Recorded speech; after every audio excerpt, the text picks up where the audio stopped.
What you want, what you want, what you gonna do when Chevy John don't come for you? Tell me what you wanna do, what you gonna do. Okay, what is more Florida than a huggable gator being carried by its owner in public? What you gonna do? What you gonna do when they come for you?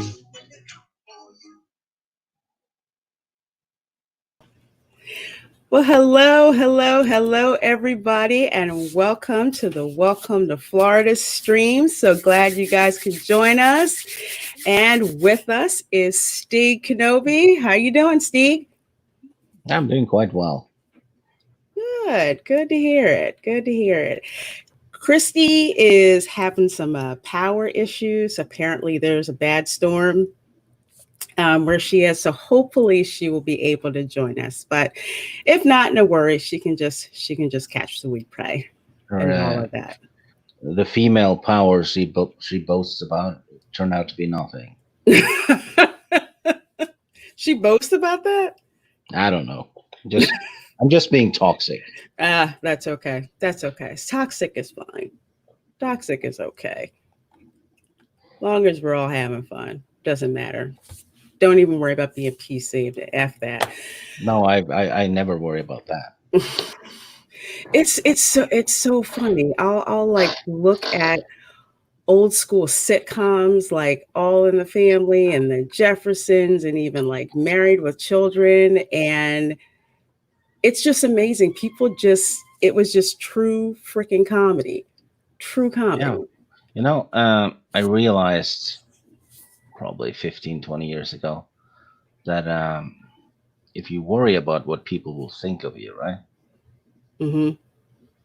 You're gonna spend a hell of a lot of time and stress on it, and even if you say something that isn't PC, 5 minutes, whoever heard it is gonna forget about it. Exactly. Because I'm not that important, right? People won't dwell on it for weeks, and if you're talking to someone who's all about being PC, that person will edit every word he's saying while speaking, so it sounds off, right? It sounds weird. It's like they're changing their whole personality while talking to you, and that makes you feel different, doesn't it?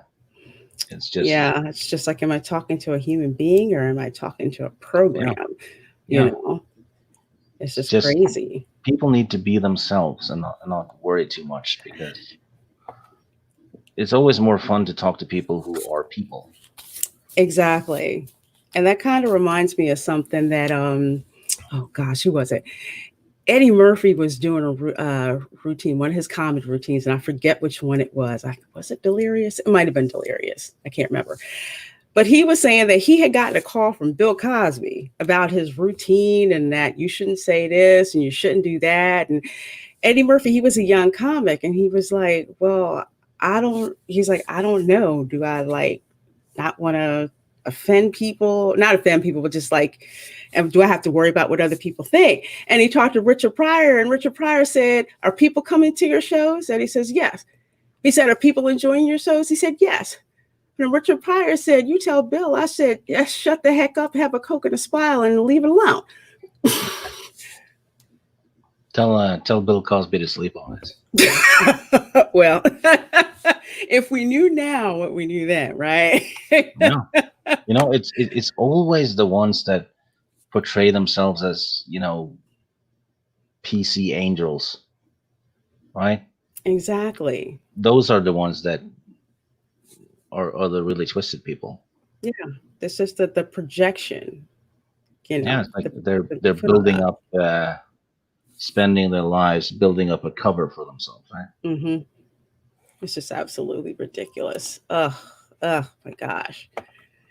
Well, let's find out who is in the chat with us tonight. Let's see. We have Keck. Hey, Keck, how you doing? Glad you could join us. And Adiga Outlaw. So good to see you. He's giving us the peace sign. Awesome. And then there's Crazy Eye Jedi, who has a question. So, which tastes better, Florida or Louisiana gators? I would say the one that was the hardest to catch, honestly. Instigators. Instigators. You just instigators. You just put them in the microwave. Boom. There you go. Done. Don't have to fry it or anything like that. I think it says New York sewer gators. Yeah. That's funny. Because it could have came from Florida or Louisiana, right? You The never. sewer gators taste like shit. You got a point. You have got a point. Oh my gosh. Brian the Observer says, hello. Hello. You know what? Now that I think about it, after seeing that movie Extraction, I will never look at a sewer the same way again. Have you seen that movie, Extraction? No, I haven't. Okay. It's on Netflix, and oh my gosh, Thor's in it. Oh yeah. I'm blanking on his name right now. It is, yeah, Hemsworth. It is really good. It's probably one of the best action movies I've seen in a long time. It's the last 10 minutes has the suspense that Crawl has. It's freaking fabulous. It is. So if you ever get a chance to check out Extraction, do. I've actually been meaning to watch it, but I've been binging 80s movies for the most part. That's good too. That's good, especially the 80s stream that you guys do with Christy on Saturdays. That's an awesome stream. That's a really awesome stream. Those bastards made me spend money on a bunch of Blu-rays. Indirectly. Really? Well, me too. Now I'm stalking all the Blu-ray sections at the Walmart. Like, which ones do I have to grab? So I just it's like I have get the physical copies before they edit the movies. Oh yeah, I have like a whole like a zip up folder of all the DVDs. Like I put my Blu-ray DVDs and everything in there because I'm like, I have digital copies. Don't worry. Now I'm like yanking them out, seeing what I have. So I know the gaps that I have to fill in. So I'm glad I did not toss those out at all. Let's see. Brian the Observer. Hello, Brian. Thank you for joining us. And Kai, MFS. Hey, Kai. Nice to see you. Brian says, welcome to Florida, Stig. Yep, Brian is a Florida dude. So glad to have you here. And Nick says, hi, Lorena. Hi, Stig. Hope all is well. Nick from down under in Australia. And Brother Sam. Hey, everybody. Hope things are well. Well, they are well. We're here having just a good time, just talking about Florida crap and other crap. So it's a good time. Hey, Bad Bunny, our Canuck. He says, Christy is a storm in herself when you think about it. Yes, she is. She is. Christy is a storm within herself so much that I actually have a sound bite for her. Mel, would you like to do something for me? Yeah, what? Kiss my grits. I wish she was here to hear that. Yeah, she's a category 5. Yeah, definitely. Heat index over 100. Yeah, I saw that, which basically means it's summer in Florida. So I bet you the tourists that are there are probably roasted right now because they're not used to the weather. Because Floridians, we are not outside between 12 noon and 5. Too freaking hot. This doesn't look like Florida. What doesn't look like Florida? I don't have Florida pictures up yet. Don't worry, Shellback. They'll be here soon. Glad you could join us. We had a 76% humidity the other day.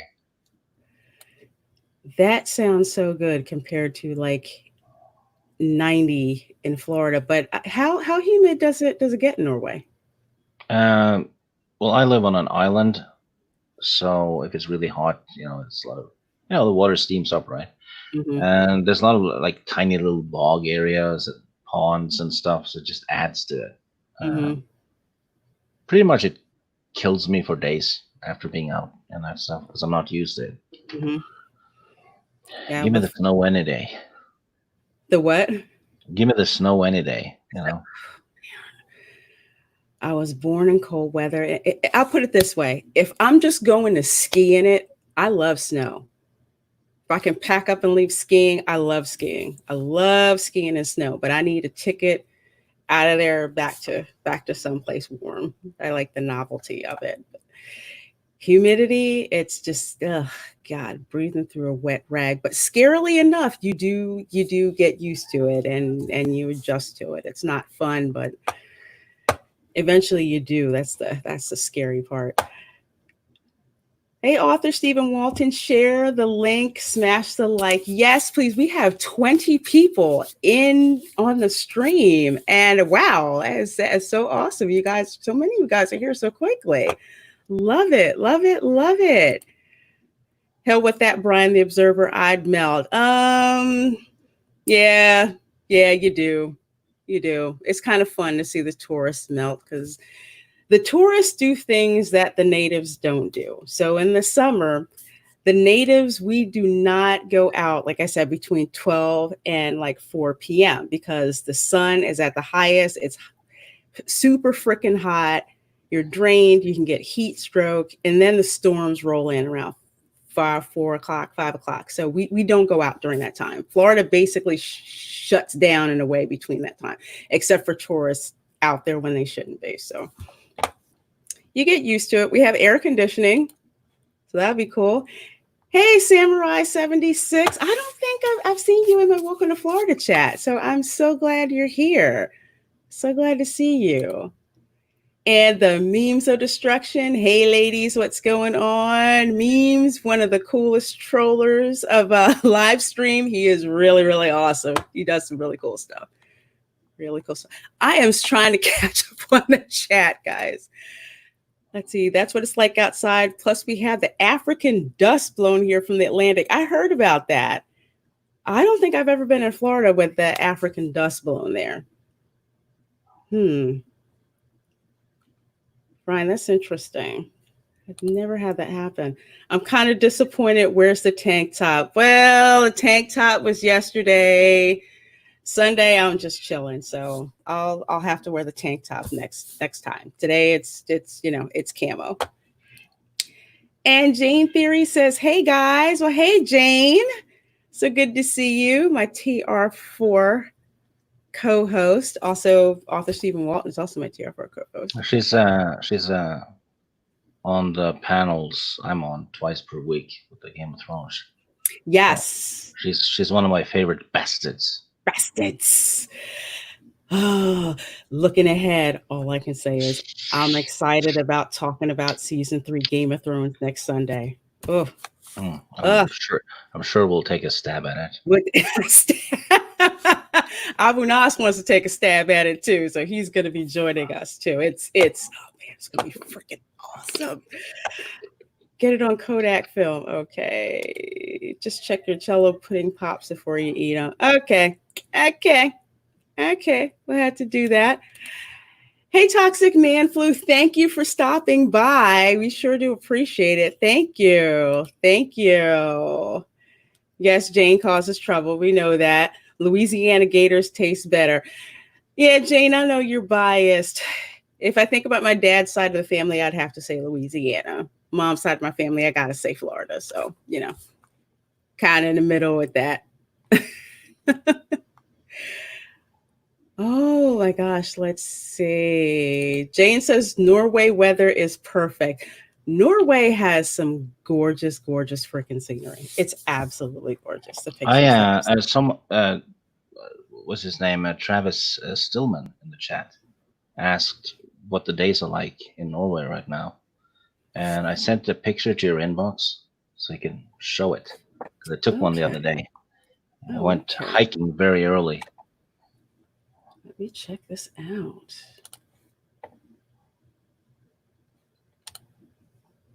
I'm gonna say something educational. Wow. But we also have some educational stuff later on too. But I love pictures in Norway, so I'm excited.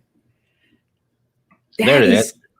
That is gorgeous. Well, this is a park right next to where I live, and this is at 4:30 a.m. And this is what the midnight sun looks like. There's the sun is below the horizon, but this is the daylight we have at night, because the sun is up during the daytime, but that's what it looks like at night now. Wow. I Yeah. mean, I'd heard about this. The closest thing I've seen to this is when I lived in Seattle, Washington for a while, and the sun was still out at like 10:30 at night. And I thought So, that was just the freaking weirdest thing. But this is gorgeous. This like reminds me of Cape Cod in a way. yeah, but basically you can take hikes whenever you want. Hmm. Yes, but in the winter it's different though, because the sun comes up at around 10 a.m. Hmm. and sets at around 4 p.m. Wow. for quite a few months. So it switches. You really feel the seasons in Norway. Hmm. Wow, that is really gorgeous. I love hot weather. When I lived in Florida, the only season I missed up north was fall. That was about the last one that I missed. Fall is Hey, my favorite season. hey, ancient one, mine too. Fall. It's fall here in the Northeast. It's like a big, huge party between the harvest festivals, between Oktoberfest, which I hope they have again this year, because there's such a large German population up here. So everybody looks forward to Oktoberfest. A lot of germs. A lot of We had Germans too, but that was no Oktoberfest. Yeah, not that. No, not this time of year. So, It's kind of fun because in the 40s the Germans attacked Norway, right? Bombed every road, blew up the bridges, everything. And then I see on the news a couple of years ago German tourists complaining about bad roads in Norway because there were holes in them. So I'm like, how arrogant can you be? You bomb our roads, come back later and complain about holes. that's a damn shame. That is freaking shameful. Camo is the only acceptable substitute for tank top. Well, thank you, Shellback. I think I saw Parrot Head. Yeah, he says, wow. Hey, Parrot Head. Parrot Head made some really, really cool Florida memes. We'll probably see a little bit later on. So that's going to be awesome. That's going to be awesome. Ancient One sends me a virtual super chat. Well, thank you. Video of Stigant the squirrel going to Florida where he's seen wrestling with several alligators where he defeats them single-handedly like a boss. No, that's not gonna happen. I'm gonna be in Norway, sitting on the couch eating potato chips like a boss. Oh my gosh. Germans don't mention the war. No, my grandfather didn't really want to talk about that either at all. Travis Stillman, who I don't think I've seen you here before. German left their Atlantic seawall trash in Norway too. Yeah. Probably Really? Yeah. Well, speaking of trash, guys, we are just gonna have just some fun tonight. Go through some fun Florida man stuff. Do a little Florida history stuff too, and just basically kick back and have fun. But as you know how we do it here, we got to start off with some Florida man stuff, right? Of course.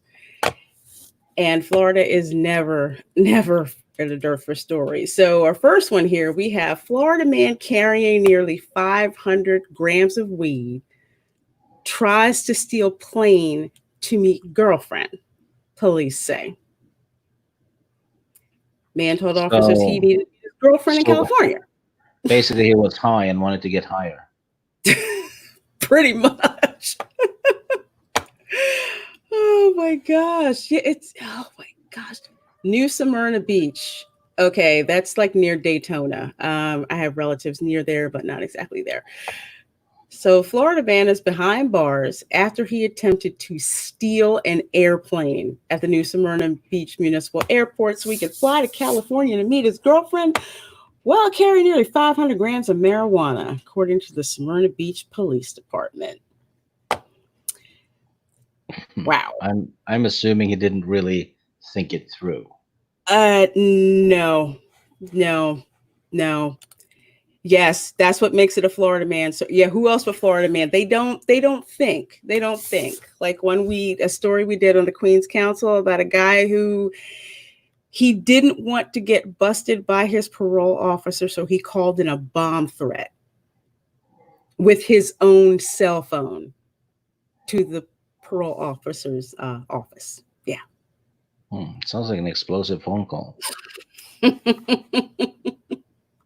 I think you said that on the stream too. Could be. Oh my gosh. So this dude says, on Saturday, the officers were alerted that a stolen vehicle had been found at the airport. And while in the process of locating it, flagged down by a man who said his vehicle was stolen. Okay, so we got grand theft auto in this too. All right.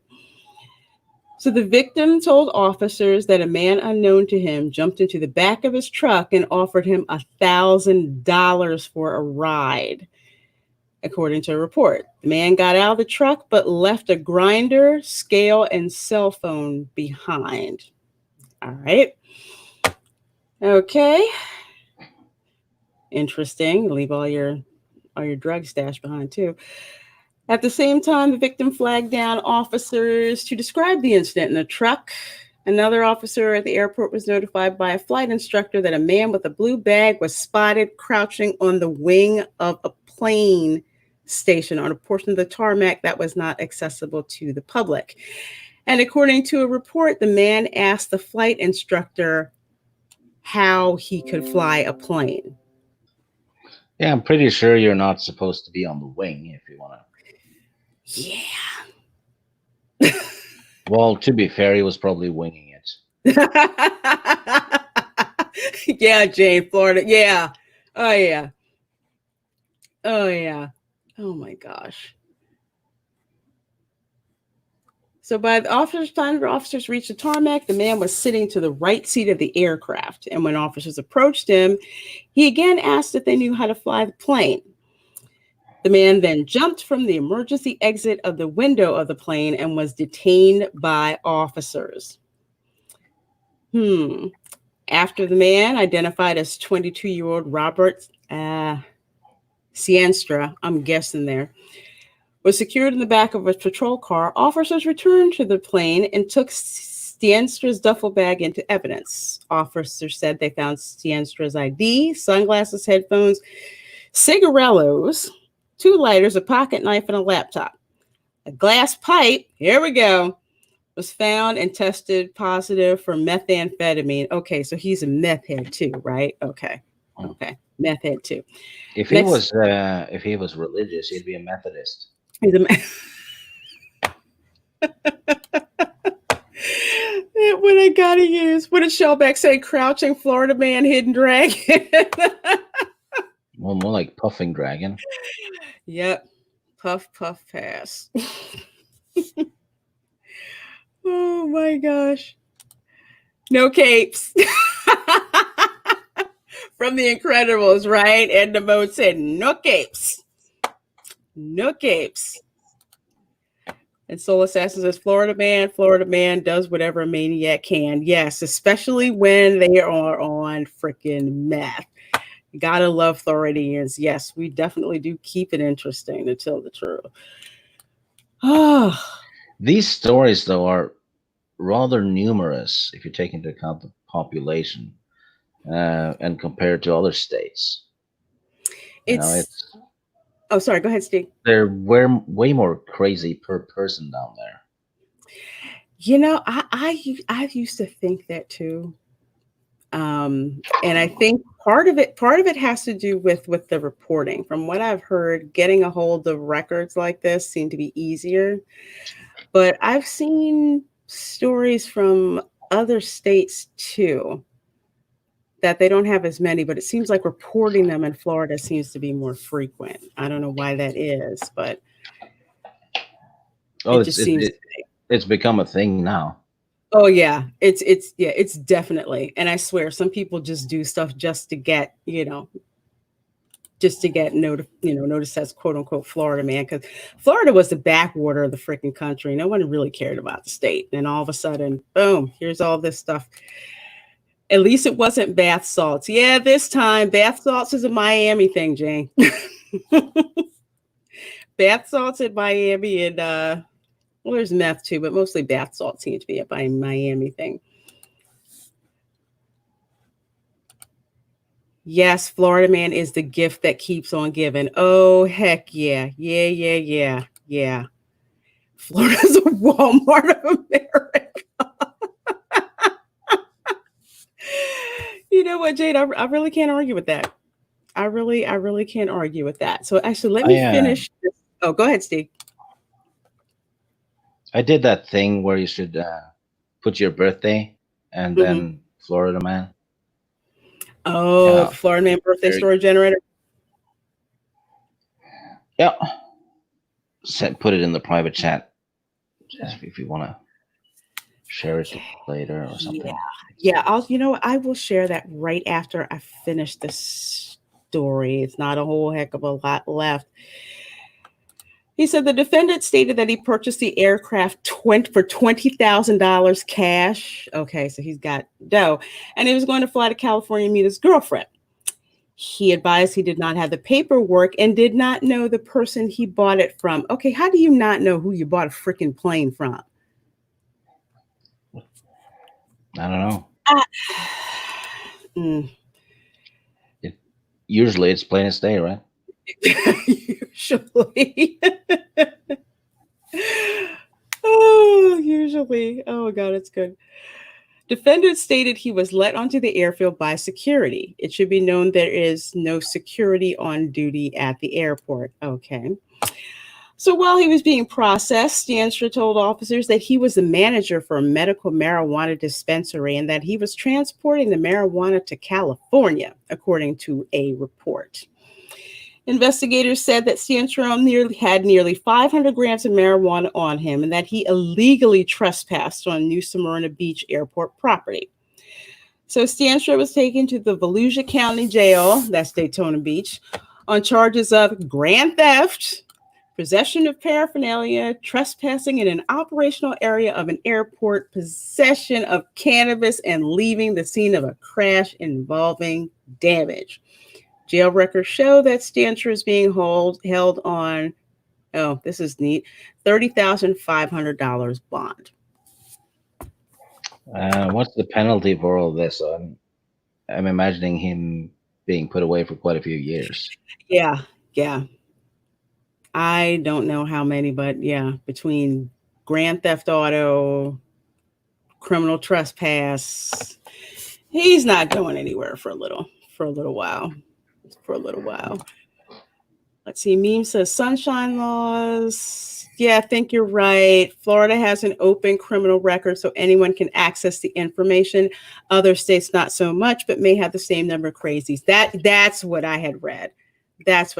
Because you would see all of these Florida stories and they're just like, how the heck is there so many? If you ever go on the website, The Smoking Gun, which I freaking love, besides the celebrity mugshots, and just look up like all the police reports from Florida, it's just insane. It's absolutely insane. Mine is for, okay. Yeah, we're going to get into that one. Jane says he lost the receipt. Because I got high. I haven't heard that one from Afro Man in a long time. Okay, let's see what Steve got with the Florida Man generator here. I think we did this on the Queen's Council one time. This is too freaking funny. This is something I'm surprised one of my relatives hasn't been busted for. Oh my goodness gracious.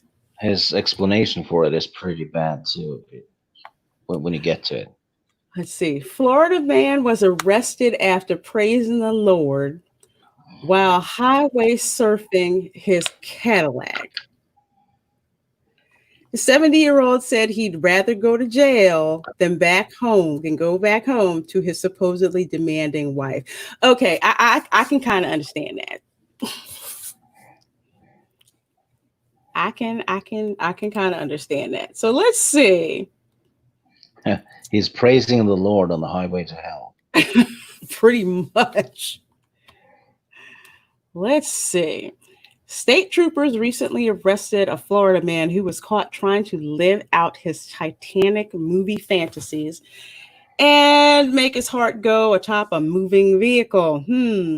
Local news affiliates report that authorities arrested Leonard Olson, 70, after an on-duty deputy for the Hillsborough County Sheriff's Department, Hillsborough County, Tampa, where Carol Baskin lives, caught him on video attempting to surf his Cadillac while traveling on the highway with the cruise control enabled. Daggone it. That's not safe. That is so not safe. Hey, DJ Odyssey. Hi, DJ. And Forbidden Ruin says, that doesn't look like surfing to me. Well, he's 70. I guess in his mind, he thought he was surfing. He thought he was surfing. Oh my goodness. Did Jesus take the wheel? Well, you know what, Sam? We are about to find that out. It was literally a holy roller. Kind of the same thing, marriage and jail. Well, yes and no. Let's see. The deputy first noticed Olson's Cadillac doing more than 100 miles an hour when it abruptly slowed down to just 40. Okay. He probably saw a cop. Then Olson supposedly opened the sunroof and propped himself up on top of his moving car while traveling on Interstate 4 in the westbound lane. This prompted the officer to begin recording on his smartphone. All right. This we got to see. You guys ready for this? Have you seen this already, Stig? No, I just found it just a few minutes ago. I love it when there's police video attached. There he is. Cadillac man. You know, I am not mad at this dude. He looks freaking happy. 40, near 100, and he's got the cruise control on, and he's driving a Cadillac. And then he saw the cops, and he got that sinking feeling, just like the Titanic. Oh my gosh. Yeah, the thing with these high-end cars is sometimes it's hard to tell you're going so fast, but at the same time, it's so freaking stable. You literally can put the cruise control on and it just go straight. You don't freaking worry about it. That's freaking funny. I love that.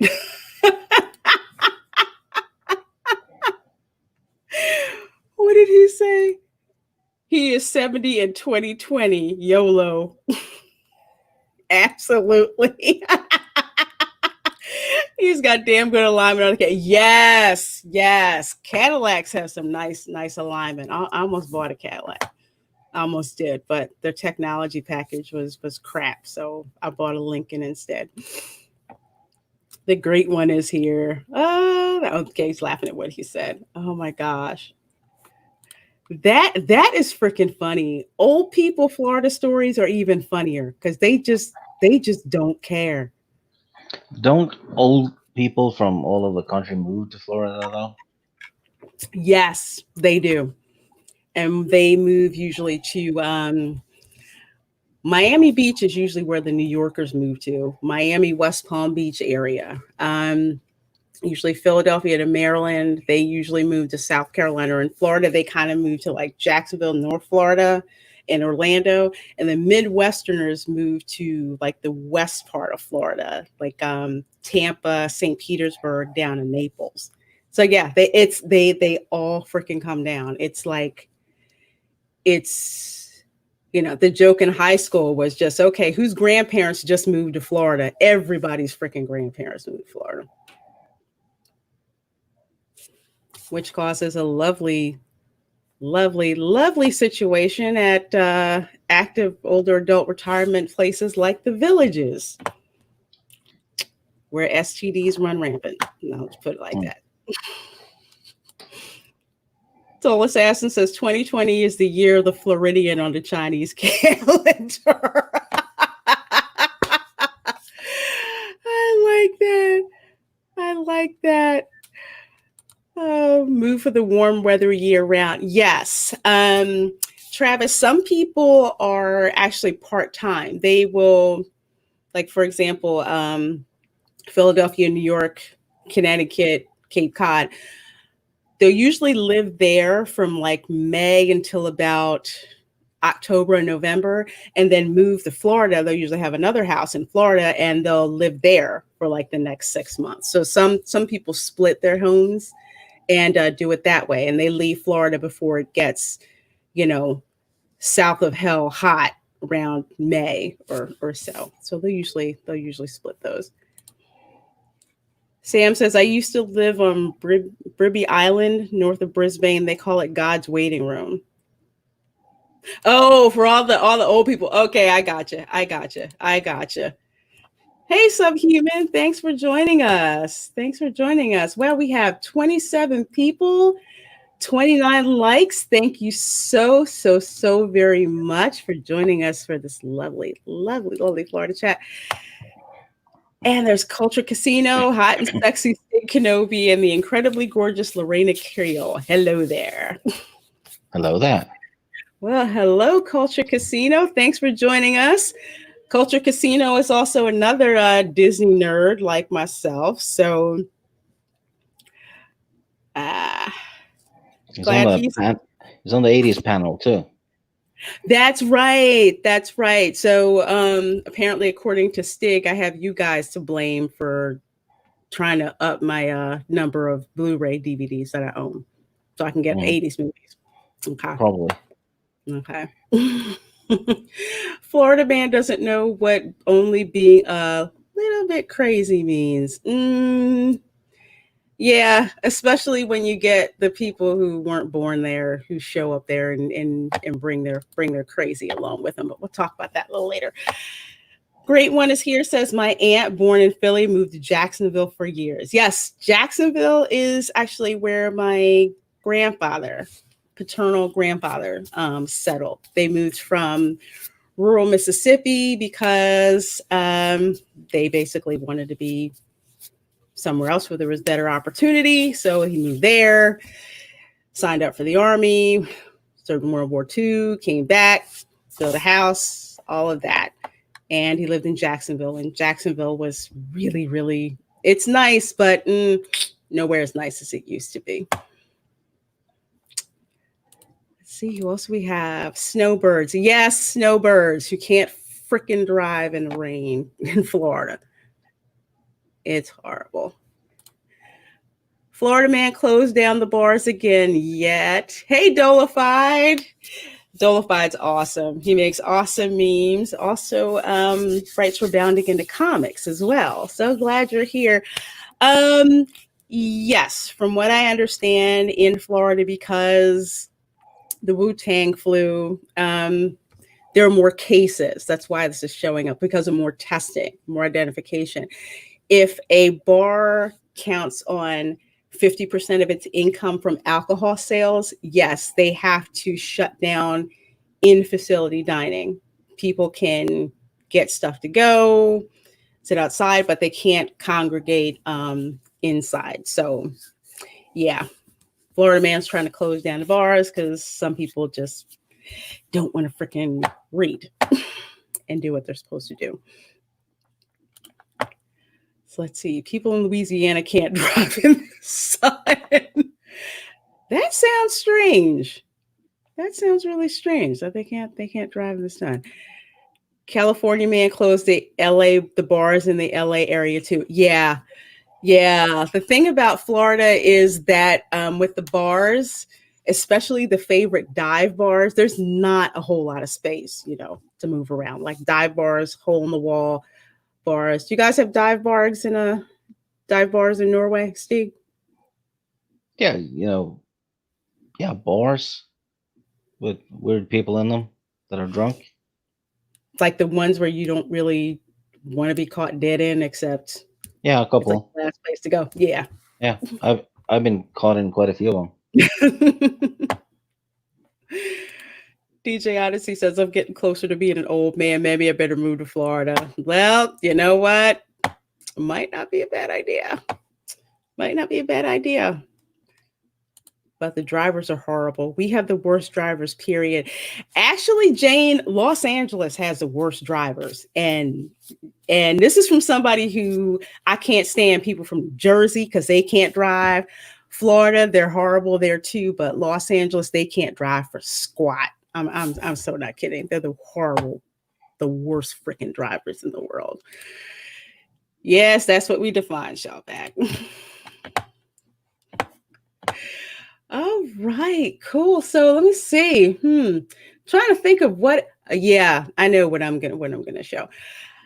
Because remember when I talked about, it seems like it's just more reporting about crazy stuff that happens in Florida as opposed to other places. Well, I actually happened to find an article where I said, oh my God, it's not freaking Florida, man. Okay. 3 people die in New Mexico from drinking hand sanitizer. That's not surprising if they drank that. I'm like, why the frick would you drink hand sanitizer? I'm guessing it was a clean death, though.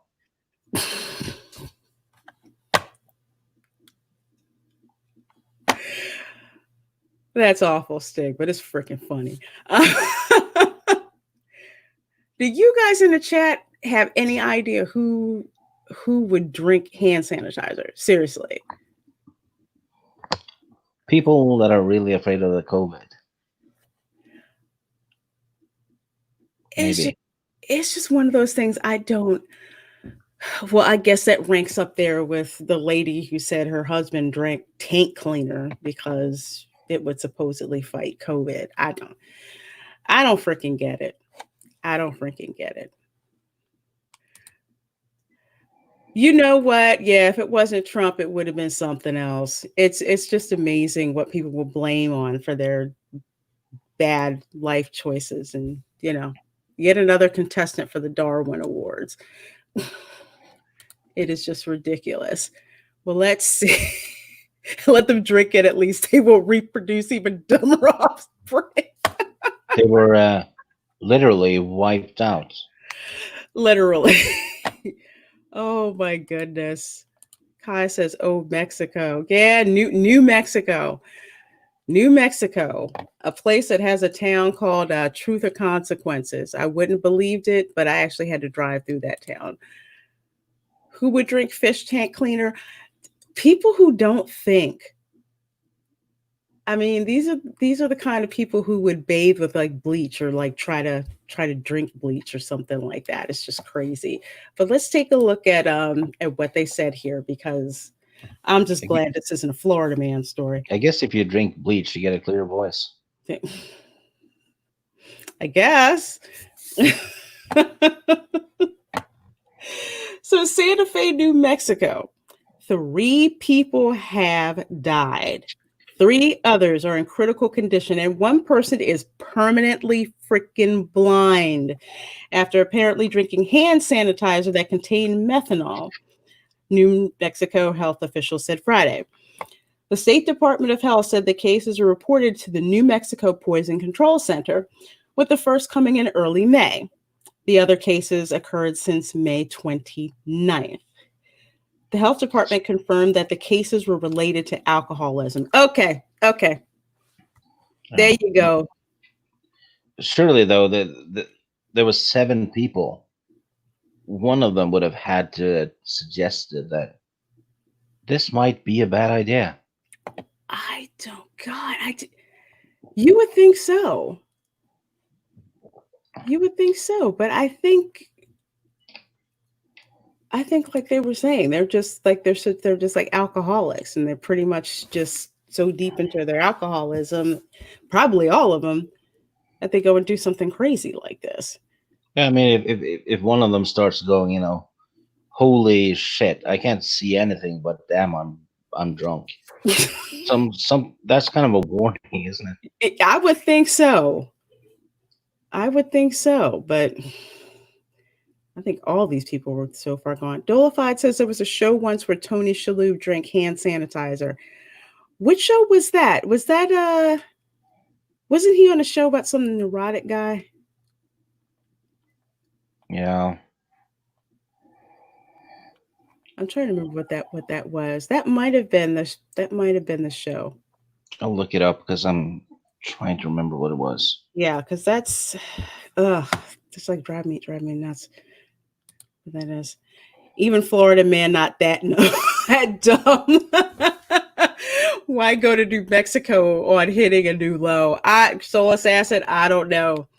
Believe it or not, there is a handle on Twitter called Florida Man, and I actually found this article, and I'm just like, okay, it's actually a Florida news station reporting on this. So if they're reporting on this, yeah, you know it's bad. You know it's bad. Hey, Culture Casino, how come I can't super chat yet? Well, because I haven't hit that magical 1,000 subscribers and 4,000 watch hours yet, but steadily getting there. Steadily getting there. So I think I'm at 345 subscribers right now. So thank you, everybody. I forget how many watch hours I have to go back and check. So I have to stay on my YouTube grind so I can get to the point where I can get super chats and get monetized. Same people who ate those dishwasher soap things. Yeah, the Tide Pods. Oh, God. You people used to shame you for doing stupid crap. That's going out of style. I think that should come back. I think that should really come back. Oh yeah, they're really competitive this year, Jane. But the Darwin Awards. Oh my gosh. Crazy Eyed Jedi said, I worked rehab for 30 years. Addicts would. Yeah, I believe that. I believe that. And the great one says, if I facepalm for every Stig joke, I'd be severely bruised. Such a dry sense of humor. Keep it up. Yeah, I love Stig's sense of humor. I do. I do. Stig, how did you get such a dry sense of humor? Midnight Sun. I don't know. Well, it's really cool. That's why I love having him on the show. Let's see. They're going to sue Purell to pay for the funeral. Don't give the family any ideas. I mean, don't. Because they'll actually do that. Let's see. I think somebody found it. Yes, that was the show, Monk. The guy was like, he had like OCD and it's a germaphobe. It was just monkeying around. Just monkey around. And mouthwash is another favorite. I heard like extracts too. Like if you have, vanilla extract or anything like that, they'll drink that too. I don't get it, but I guess if you really, you really need to feed your addiction, it's pretty much whatever whichever there has worked. I never stop shaming people for being garbage. Yeah, I do it too. Basically, he's trash talking. Yes. Yes. It's 2020. Shame and intelligence are overrated. And you know what? I really think social media has freaking made it worse. Let's see. So let's get on here a little bit more. So they're talking about methanol, but that's pretty much it. It's just, to do something that freaking stupid. They have literally just out stupid in Florida. People lick toilet seats. So there's definitely some stupid out there. Yeah. Yeah, that sounds really retarded. I just don't. Ooh, yeah. Just, gosh, some people would do anything for freaking clicks. It's just horrible. It's just absolutely horrible. So let's see. I know I have something else for you guys. And I'm drawing a blank. Yes, I do. I do have something. So I know we love talking about Florida Man because I do too.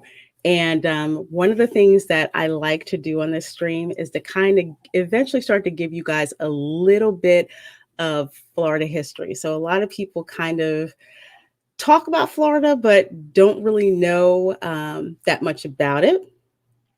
So I figured what I would do is let the Florida Department of Tourism for St. Augustine, and for those who don't know, St. Augustine is basically where my ancestors landed circa 1580, 1590 or whatever. So St. Augustine is the oldest continually inhabited American city in America. It's been continuously inhabited for over 400 years, longer than Jamestown, longer than Plymouth. Jamestown had the record for their arrivals in 1607, but once Florida became a state, they were there in 1565. So history can be kind of boring, but I thought this tourism video was actually kind of funny. Florida. It's so good to see you again. I'm an explorer who happens to be a conquistador. You're not from around here, are you? Well, that depends. You call this a flag? Whoa, hey, man. This is a flag. Oh, on a boat? Yes, of course. How else? That's not regulation golf attire. I didn't see it in the pro shop. Viva San Augustine! Hey! Viva Pontevedra! Yeah. I like these. You're 9? Oh, nice castle! But you're going to need a moat. Well, I'm 493. You're also going to need loopholes in the towers to protect your oblique right angles. I'm very, very fascinated by this ice cream. It's delicious. When you get it up to about 2,000 degrees, can be worked like clay. Hey, who's a new guy? Oh, he's really good. Yeah. Did we get it all? Let's keep it under the water. Yeah. You don't call me! Gosh! No, that's a really shiny shark sword. Senorita, please, that tickles. Oh, 2 against 1. That's fine with me. Actually, the last time I was at the beach, my boyfriend takes me there whenever we want to be like fancy and go on long walks and stuff. Aha! Oh, gracias, señorita. Hasta luego. I have to admit, a man in my profession could get used to this. But he's not my boyfriend anymore. Now he's my fiance because he went to the beach last time and he asked me to marry him, and I was like, ah! Nice. Our history is not the same old story. There's always something new to discover here on Florida's historic coast. You should see my castillo. I know. It's a little cheesy, but but it has a whole lot of history about Florida.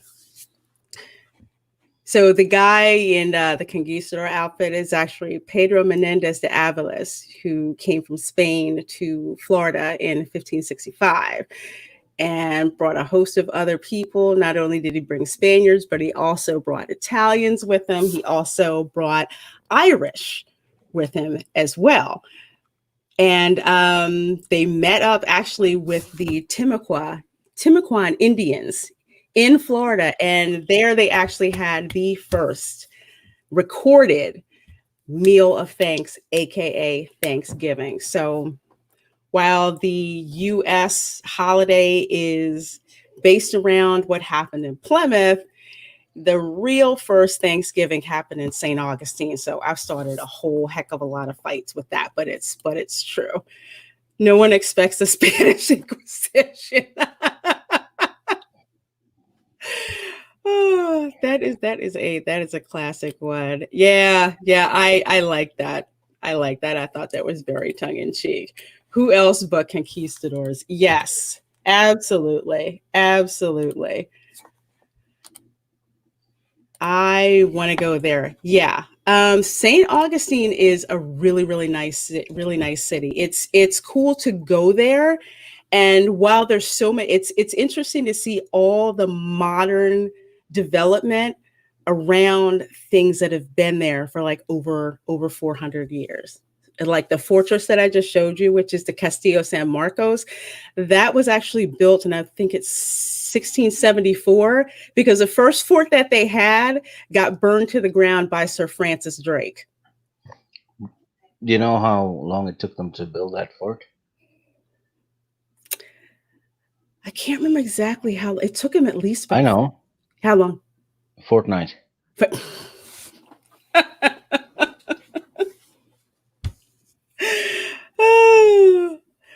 oh, but seriously, I think it took them quite a while. I think it took them at least to get it completely finished. I think it's about 30 years, because they had to do it with soldiers. They did it with enslaved Indian labor. They did it with convict labor. So they had convicts that they bring in, like Spanish convicts from Cuba. They had enslaved Africans. They had free Africans. So everyone worked on that. And the interesting thing about that Castillo, any island or any place in America that was colonized by the Spanish has two characteristics: a fort that looks like that, a Castillo, and a church. And the architecture is pretty much exactly the same. Exactly the same. People forget just how diverse America has always been. Yes. One of the reasons that I like talking about my family story, especially in Spanish Florida, is that the story of my family is the story of America. And a lot of people just do not know how diverse Spanish Florida was. And I look at like the census records and everything, and you have free Africans, free mulattoes, Italians, Greeks, of all people, living in the Spanish colony. And it was so diverse. It was amazingly diverse. But not only that, it was just like, that's just how things were. Probably had a bunch of Irishmen too, I'm guessing. Oh yeah, they had a ton. They had a ton, because most of the Irish were Catholic. Yeah. So they had like, I think one priest, Father Miguel O'Reilly. I was like, that's interesting.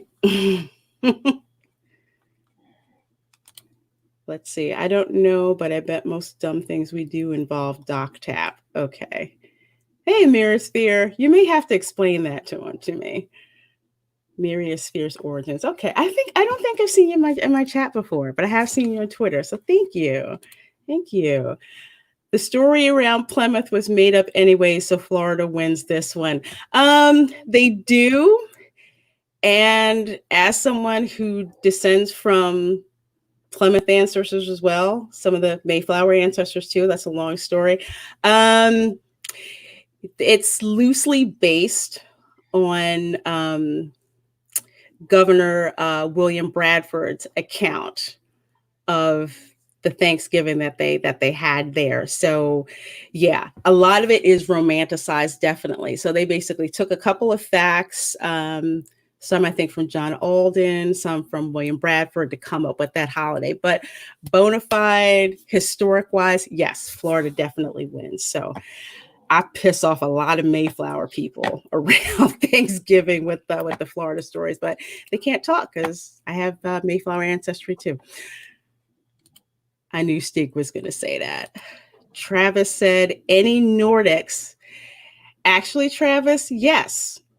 Yes. On my third great grandmother's side, I have my whole family has DNA matches to cousins who live in Rogaland, Norway. Which is near Bergen. So what we think happened was that group of Vikings that loved to raid that East Anglia part of England, Yep. and we believe That's that's on exactly. the west coast of Norway. A lot of fjords and stuff. It's gorgeous pictures, absolutely gorgeous pictures, gorgeous pictures. I love it. But yeah, I really didn't believe that when the DNA test came back and said that I had Scandinavian DNA. I thought it was a joke. I thought it was an outlier until I started getting a bunch of DNA matches from that particular area. And DNA doesn't lie. So, yep. And for those who want to know but are too polite to ask, no, that Norwegian connection has zero to do with slavery at all. They were carpetbaggers who came to Florida after the Civil War. But that's a story for another time, which is quite interesting. As my second great grandfather pulled a Tom Brady and moved to Florida after the Civil War. Norway had almost nothing to do with the slavery stuff, but some Norwegians did earn money from it by helping with the shipping of slaves from Africa to the United States. So there's, we have dirt on our history as well. Plus, we shagged Scotland and Ireland. That was nice. No. But I had actually read something like that, because that's what I had suspected at first. But the cousin matches were too close.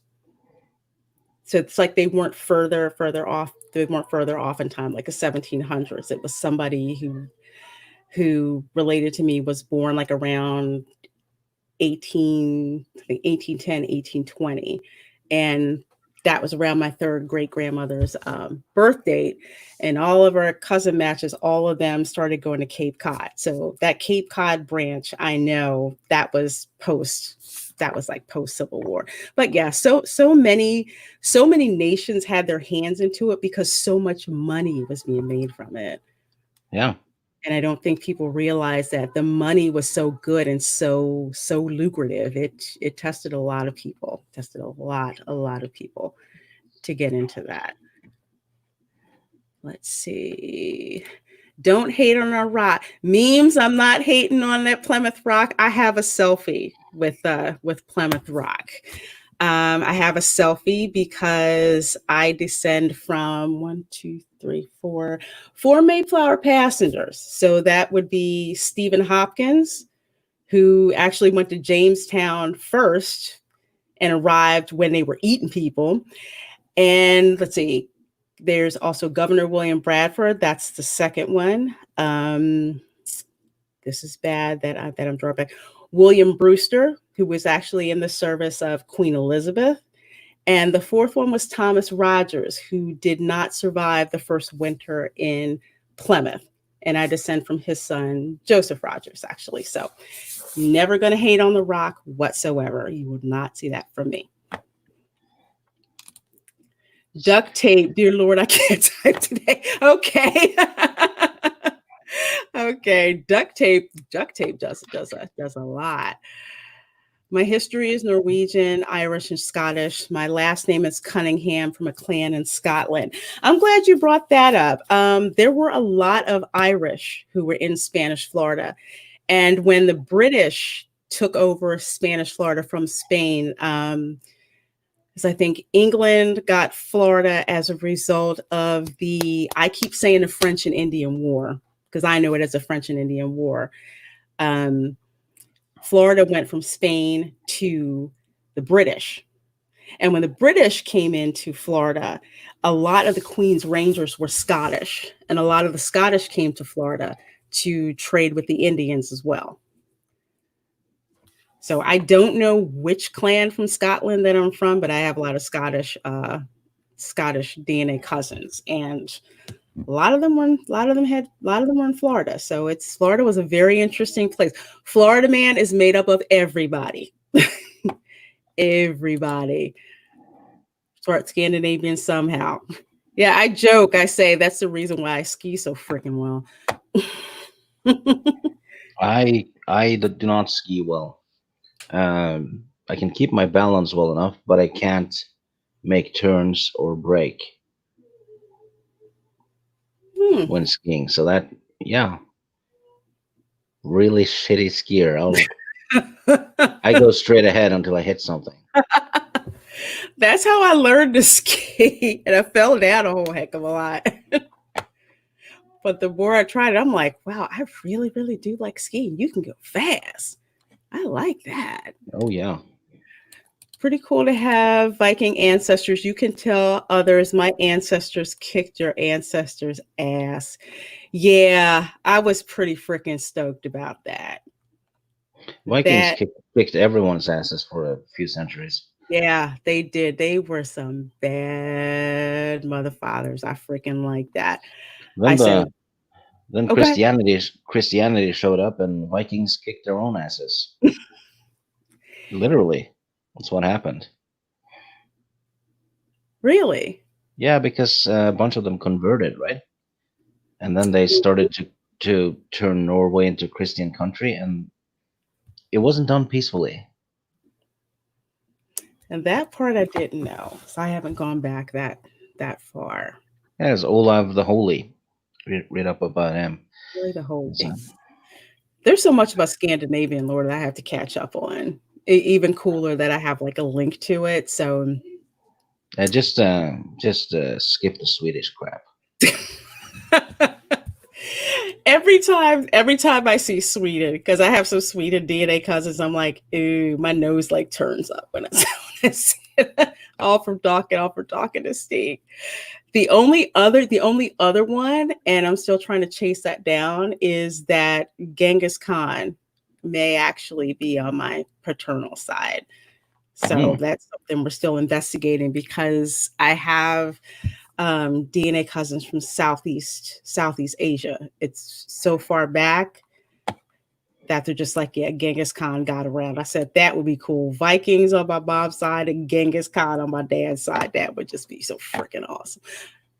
My mom said we might have some Indian blood, or rather from India, because Indian gypsies moved up through Europe back in the way back, and I have multicolored eyes. It says so in my passport because everyone says different colors. Mm-hmm. So I got messed up eyes, and she said that might be from DNA. It's not. I'm blonde and all that, but I'm not blue-eyed. Strange eyes. Interesting. It's so interesting what we're made up of. I did not expect to find out what I did. It's like I have a mix between gray, blue, green, and brown. Everyone says different. So now it just says multicolored in my passport. Stieg says the Swedish Shellback says Stieg, the Swedish bikini team gets a pass. No, they don't. They don't. Oh, Genghis Khan, the ultimate warlord. Yes. Yes, I love reading about Genghis Khan. I really do. There's just something about the conquerors and the warrior class that I just freaking love. They had an excellent Marco Polo show on Netflix, but they canceled it. I watched that. I loved it. I'm so yeah, no, that one was awesome. That it was. I watched that. I think I probably watched every season about like 3 times because I just loved it. I thought something like 1 in 6 people can trace to Genghis Khan. Yes, I heard that too. I thought it was BS, and then I just started doing research, and that just like changed. Hey, Teresa. So glad you could join us. Hi, Teresa. Okay, so we did that, and so just to show you what this old dude looks like, I'm not going to say old dude, but it's true. This is basically Florida Man 1.0, I would say. And that's the actual picture of Pedro Menedez de Aviles. So Ground zero. ground zero, that is like the first Florida Man. Patient zero. Patient zero. Yes. Yes. So that's who he is. That's freaking Florida Man right there. Let's see. So it is 9:13. The guy from Doctor Strange played Kubla Khan. Really? Yeah, the chubby guy. Crap, what's his name? Can't remember, but holy crap, he was good on that show.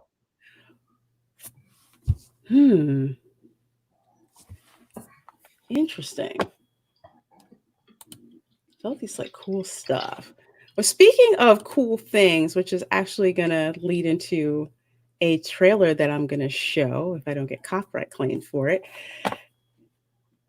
This is an actual park. They shut part of this down, but one of the Florida tourist traps that we used to have before Disney ever showed up, there were these little places, scattered around the state, and one of them was called the Weeki Wachee Park.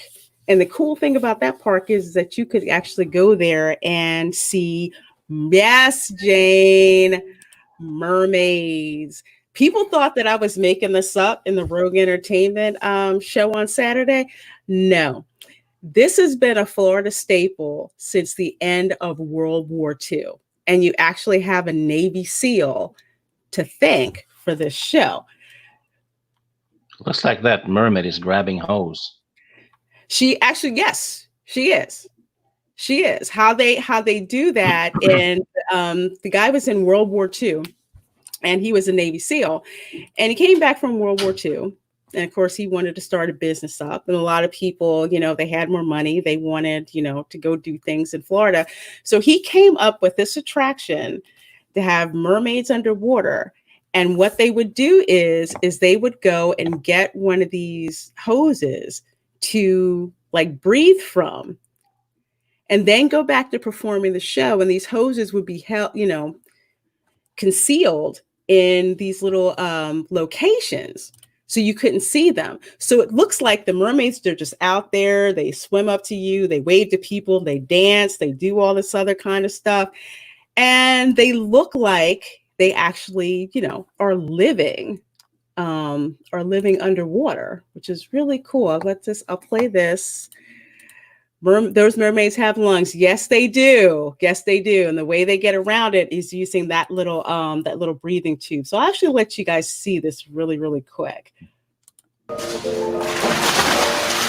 Imagine a place serene, tranquil, and peaceful. A place of weightlessness. A world as old as time and as new as a dream.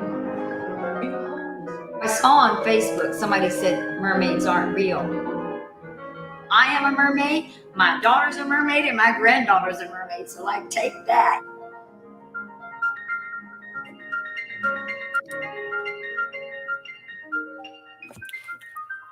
I saw the mermaid show when I was 13, and they were walking on tight ropes and using umbrellas and eating and drinking underwater and riding surreys, and props would come up and that, and it was like, that's what I want to do. I want to be a mermaid. Grab the tails, big circular arms, good job. We take it very serious.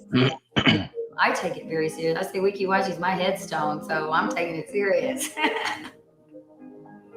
Yep, they've been doing this for like 50 years. If you want to date with one, all you have to do is flip her off. Women that swam in 1947 will still cry over their experience at Weeki Wachee. It's deep. It's really deep.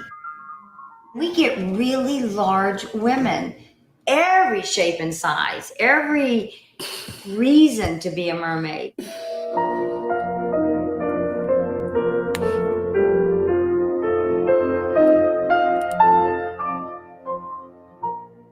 We're suspended in mid-water, like an embryonic fluid.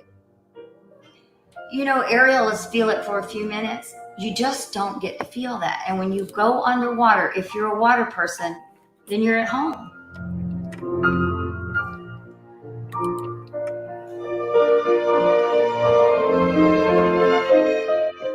Just because you don't live in a fantasy world doesn't mean we don't exist, you know. There's mermaids everywhere.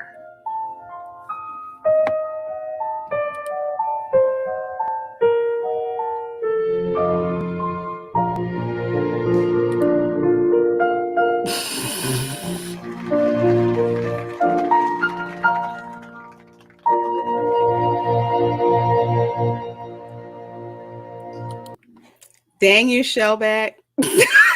Seriously, with a name like Shellback, you should know that mermaids have seashell bikinis. See. Yeah, I was kind of disappointed they didn't have shell bikinis in there, but yeah, this is an attraction that before Walt Disney World ever showed up in Florida, they would have these little local attractions to bring people in, and that's, you know, we call them tourist traps because that's basically what they were. So it's just nice to see, to kind of let you guys see that there's some of this stuff in Florida that existed before, you know, the mouse, rat, whatever, I love his money, showed up. But yeah, so it's really cool. So yes, there are mermaids. So that's proof Shellback's got a point. Yes, Shellback does have a point.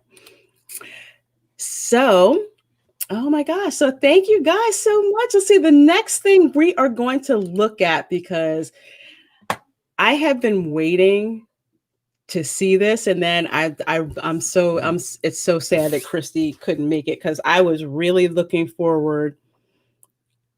I just got a text from Christy. What do you mean you're reading a freaking book? Oh yeah, because she has no power. But Christy had seen this movie, and Stieg had actually recommended this movie for us to see because we were talking about alligators. So finally saw this movie. I hope this doesn't get copyright claimed, but if it does, so what? The movie Crawl, because there's two things that scare the crap out of Floridians that we have to deal with. One is alligators, and the other is hurricanes. It was freaking awesome. Yeah, I liked it. It's not Schindler's List or anything. It's just a very good survival movie, which is what they're going for. So mission accomplished, right? Exactly. And yeah, I was just like, well, what kind of, you know, movie can they make, you know, out of this? It's like it's a great popcorn movie. They really keep the tension going with this. I was surprised how long they kept that up, and it just stayed that way. You hardly ever really got a break. And the actors were damn good. I mean, the leading lady is actually English. Really? She's not an American. She plays the female lead, I guess, in the last Pirates of the Caribbean movie, Barbossa's daughter. Oh, okay. Yeah, and she was in the Maze Runner movies too. Okay. Full-blown English. I haven't seen that one. At all, but I really did like her performance. Pretty much everybody that was in it. Yeah. You know. Strong female lead, done well. Done extremely well. Yeah. And no preaching about it, nothing. And where were the media praising this? Nowhere. Like I said, I didn't even know this movie existed, Stieg, until you brought it up. And seeing it in the beginning, you know, where she's in the swim meet and, you know, and she loses and her father's basically like, what, you're going to cry? It's like, no, you're an apex predator. You keep going. And then the story he's telling her later on, where he's just like, it was 2:00 in the morning and you were in the pool. I forget exactly what he said, but it's some kind of drill that she was doing just so she could get better. And I'm just like, that's the kind of thing that you don't really hear. No, in movies because of late. this implies that the participation trophy is bullshit, Exactly. which is probably why the media shied away from this one, because it completely destroys several narratives. Completely. It wasn't preachy at any point. It was nothing. It was just pure common sense, and the heroine didn't even do everything perfectly. She barely No. survived. She made several mistakes, but she adapted to them. Mm-hmm. She adapted and adapted ingenious, you know. Some She, things worked, some things didn't. I'd say she was very much like Ripley in the first Alien movie. Fair, you know, I got some of the same vibes from that. Yeah. Because Yeah. she's scared shitless all the time, but she All the keeps pushing on.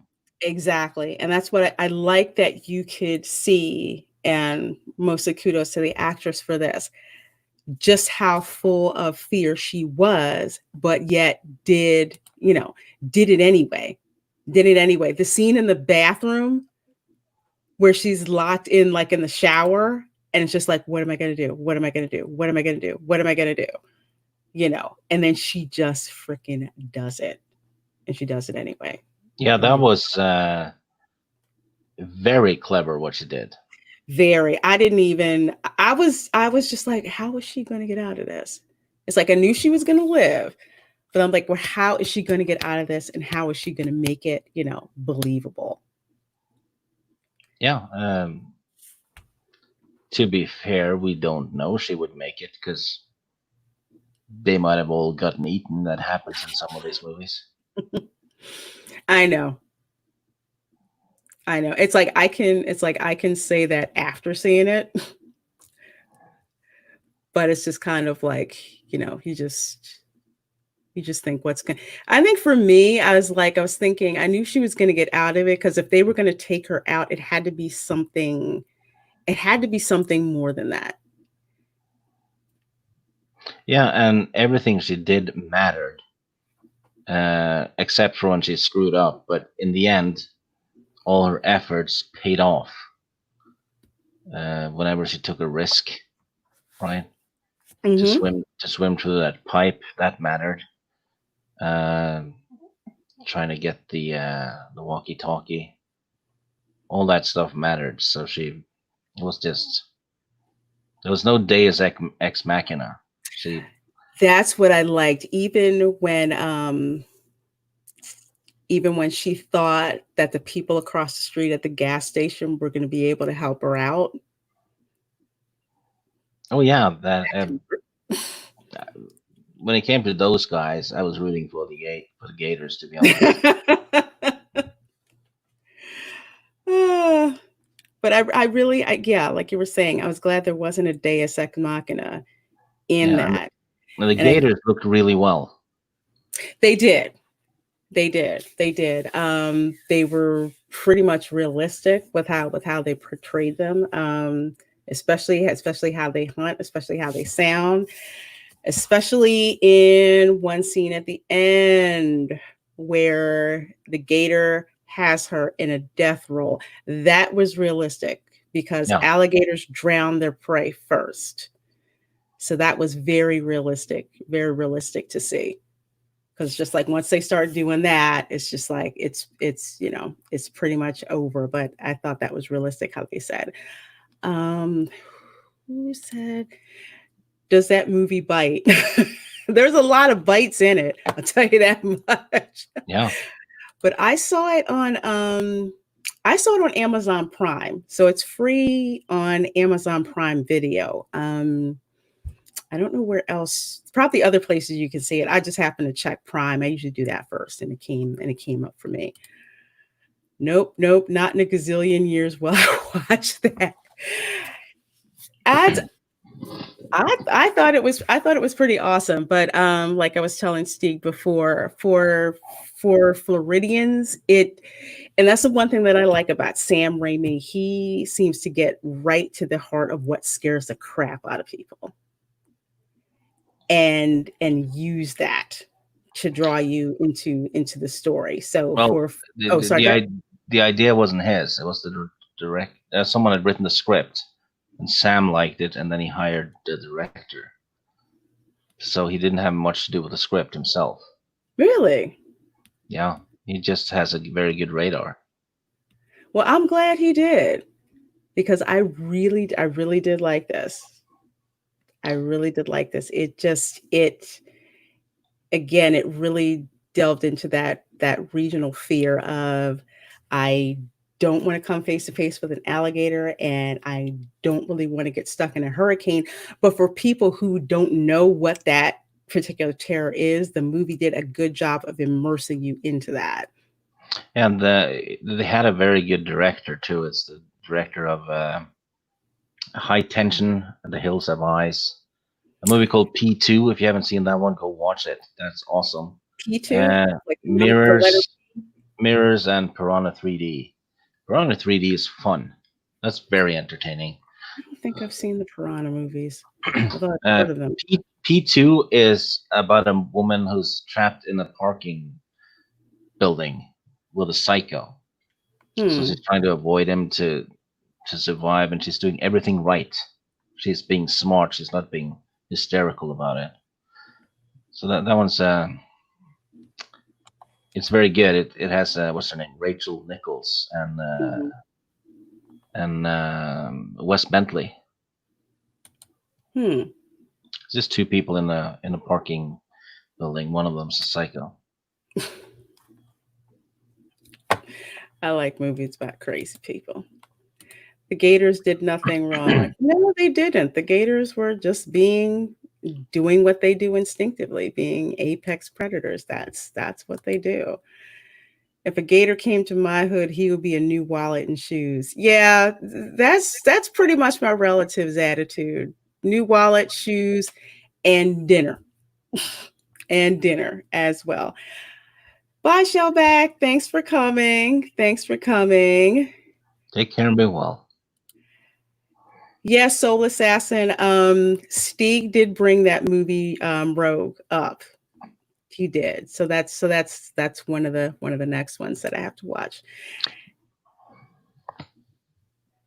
Sam says it's always nice when characters behave like flawed people. Exactly. Yeah. We can't identify and we can't learn from somebody who seems to know it all. Yeah, and there's also a fine line between flawed and stupid. And a lot of movies, especially new ones, cross that line too easily. Absolutely. Oh, let's see. I would recommend watching the Wolf Creek series on Shudder. Dude is like an evil Crocodile Dundee. Is Shudder a horror network? I've heard of Wolf Creek though, but I've never seen it. Okay. Wolf Creek. Oh, put that in. Yeah, Rogue was pretty good. You watched Lake Placid for the first time too, right? I did. That one is awesome too. That one was just such freaking campy fun. I absolutely loved it. Yeah, it was same tone as Deep Blue Sea and Tremors in a way. It was like you kind of had that campiness going on, the horror element going on, and and the characters. Yeah, nobody had any respect for the sheriff. No, everyone was mocking him. No, they didn't. And Betty White's character, there always seems to be in these movies that one character that you don't expect to just like say, oh my God, I didn't think I'd like this person. And Betty White was that character in Lake Placid. I did not expect for her character to be written the way that she was. Lake Placid is fun. Yes. Everything from saying how she killed her husband to leading the freaking cow down to the water.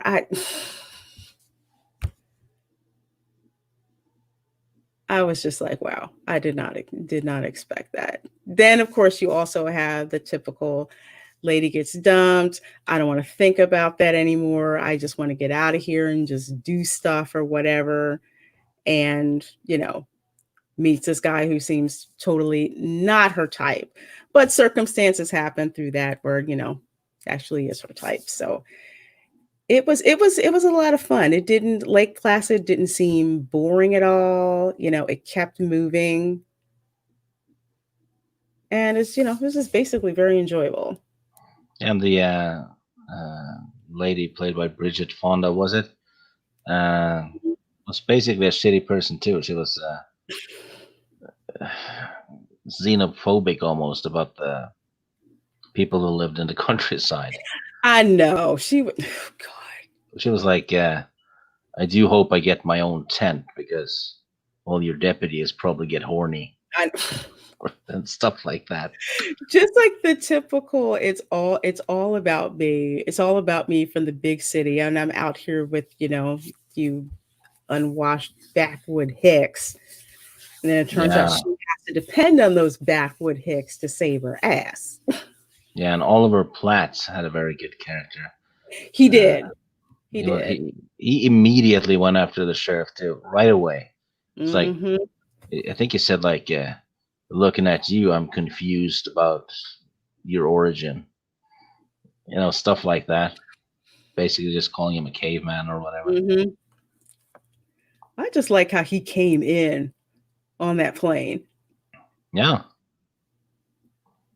And it was very well made. In some scenes, the crocodile doesn't look that good, but for the most part, it was more than good enough. And that scene with the bear was awesome. Oh, that poor bear. See, I did not expect that. I did not expect to see that. Me neither. It was completely out of the blue. Completely. It ranks up there with that scene in Deep Blue Sea. Yeah. I think you know which one I'm talking about. Yeah, after that rousing speech. Yeah. Yeah. And just like, this dude survived this, he survived this, he survived this. Surely he can.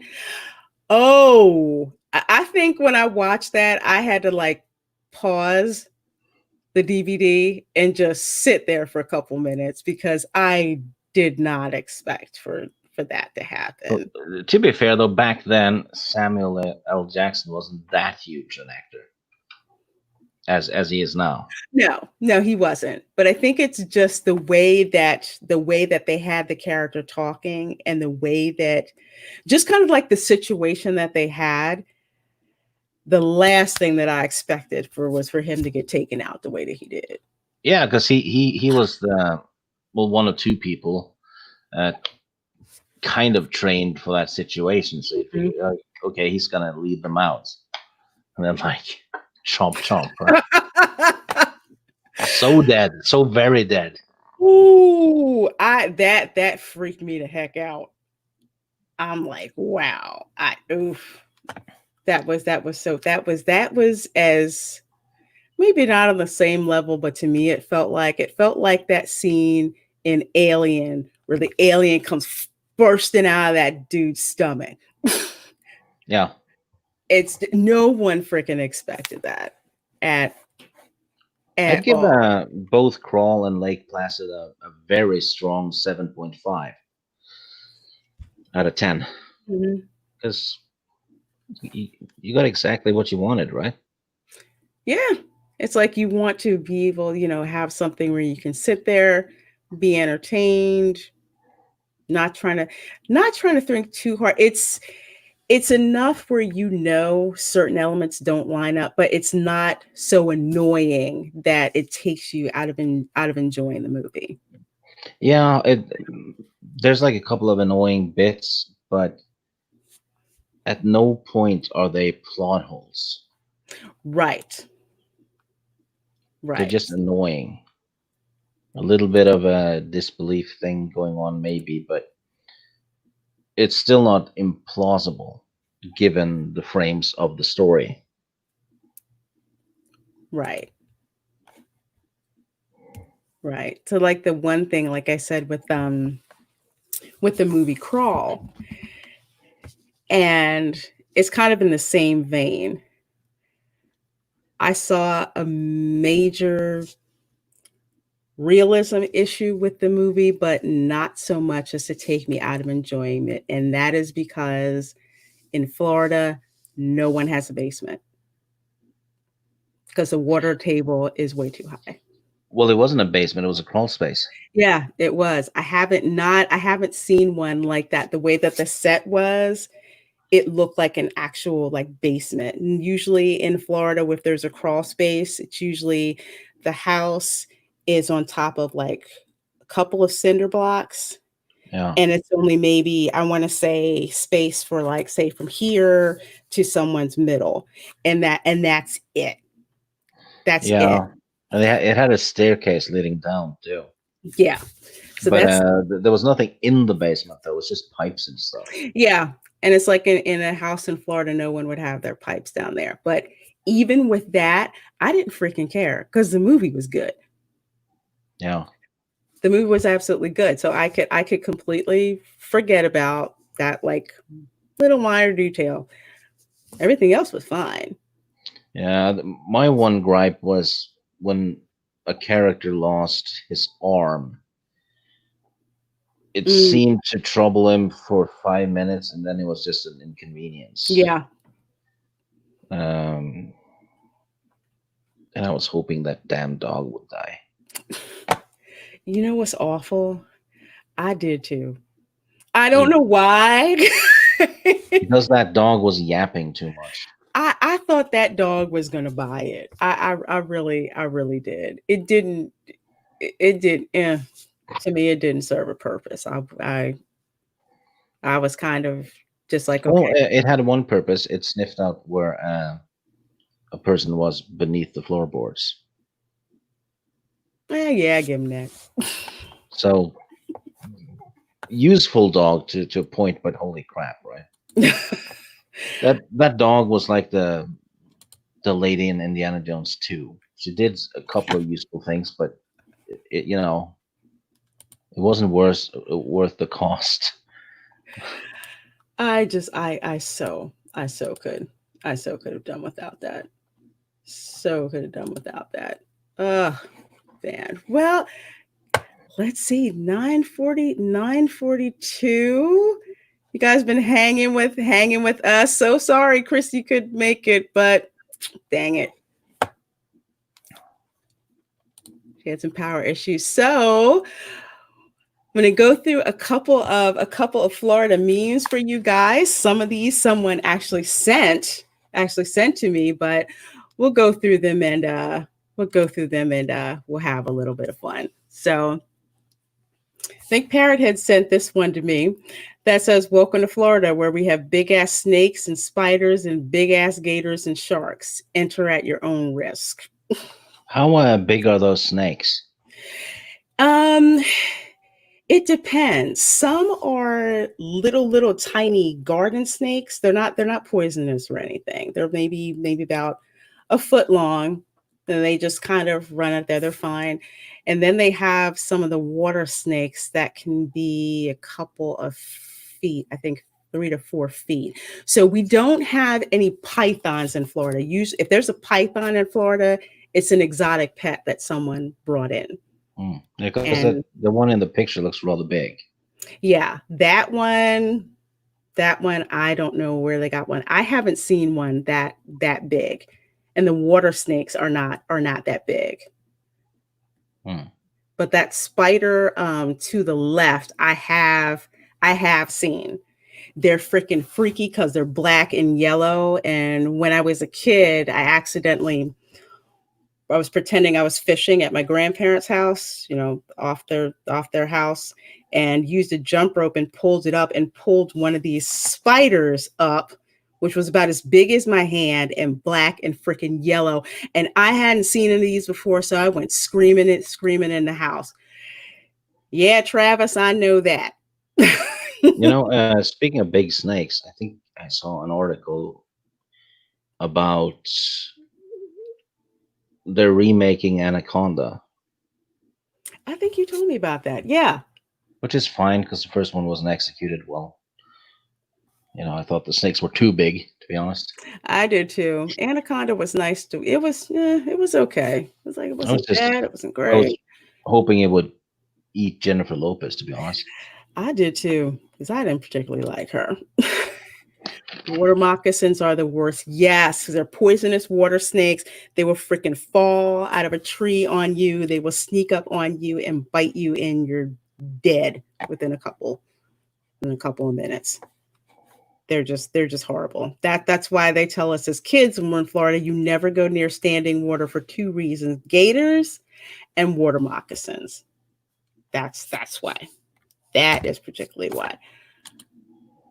So, Florida stone crab, Florida stoned crab. Yeah, we have these little like stone crabs. I know, kind of cheesy, but Probably shellfish people. so very. Okay, so here's the one only a few understand this pain. Was it? And so we see Steve Kenobi taking the snake in Florida and uses it as a No, I won't be doing that. Yeah, see, you guys in Australia, you have to understand you're on the other side of the world with some freaking crazy ass wildlife. As much as I want to visit Australia one day, which I do, I'm gonna need a guide that shows me all the freaking poisonous crap because Australia is like Florida on steroids. What is this though? Is it thorns or something? Yes, these stickers. So they're these little tiny, I think they call them brickle pears or something. All I know is they're really tiny. They can be in the grass, and if you step on them, they're so freaking sharp, they freaking hurt. And some of them are actually when they grow, it's kind of like you see the dandelions when they finally like die, there's little white things or whatever. So they have the same ones that are in Florida. So if you brush by them with your legs, they stick you. If you step on them, they stick you. And they are so freaking sharp. They are absolutely painful. It's like stepping on Legos. Yeah, by like a factor of 10. You know what's the worst thing I've ever stepped on? What? I have stepped on broken glass once. That wasn't as painful. You know those Dungeons and Dragons dices, the D4 that's shaped like a pyramid. Yeah, that one is worse than glass. That I want to say that stepping on one of those is close to it's close to this. Just think if that dice had a even sharper point. Yeah, that's what this would be. And now imagine stepping on like 10 of them at the same time.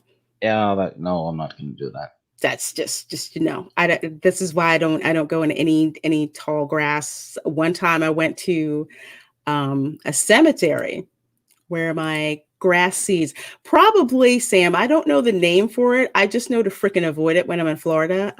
The cemetery where my grandmother is buried, they don't keep it up very well. So all the wildlife grows there like freaking crazy. So anytime I go there to place flowers or stuff like that, I have to look out for freaking these things because they're all over the place because cheap funeral home won't pay to upkeep the lot. Imagine being badly sunburned and then falling and landing on your back on these. Oh God, I can't. I can't. Oh, Soul Assassin said they're the worst when they get in the pet's fur. Yes, and then you have to brush them out and try not to stick your fingers because they're sticking your pets and they don't like it, and it's just awful. Does Australia have mountain lions? Those or bears are the only things that would worry me when camping. I know Florida doesn't have mountain lions. Florida has panthers. Florida also has bears too. Didn't know there were bears in Florida. Yes. Yeah. They're not like the big, huge grizzly bears. I forget which species they are, but that they do have them. They're pretty rare, but they do have them. All the campsites, they tell you, close up all your food, all of that, because bears will come in there and try to eat it. Great one is here. Said, as a kid, I stepped on a sewing needle that went right into my heel. It was painful pulling it out. Ouch. Ouch. Ouch. When it goes in, it's just a shock, right? Yeah. Ooh. And your brain hasn't figured out that it hurts yet, but on the way out, your brain definitely hurts. I've always heard them called sticker thorns here in Texas. That's probably the right name for it. I'm going to have to ask my aunt in Florida what the name of these are. I just know that I just like curse and yell whenever they wind up touching me. They're just absolutely freaking horrible. No mountain lions. No, sorry, say, go ahead. Could you use them as ammo for a blowgun? Yeah. You might have to weigh them down a little bit because they're extremely light. They're extremely light. So, you probably something to do at Walmart. Yeah. Get some kind of coating with weight, and yes, you could definitely use them as a blow dart. Sam says no mountain lions, no bears, just spiders, snakes, dingoes, cassowaries, crocs, and jellyfish. Florida, we do have jellyfish. Australia has saltwater crocodiles. They're dangerous as shit. And holy crap, they get huge as well.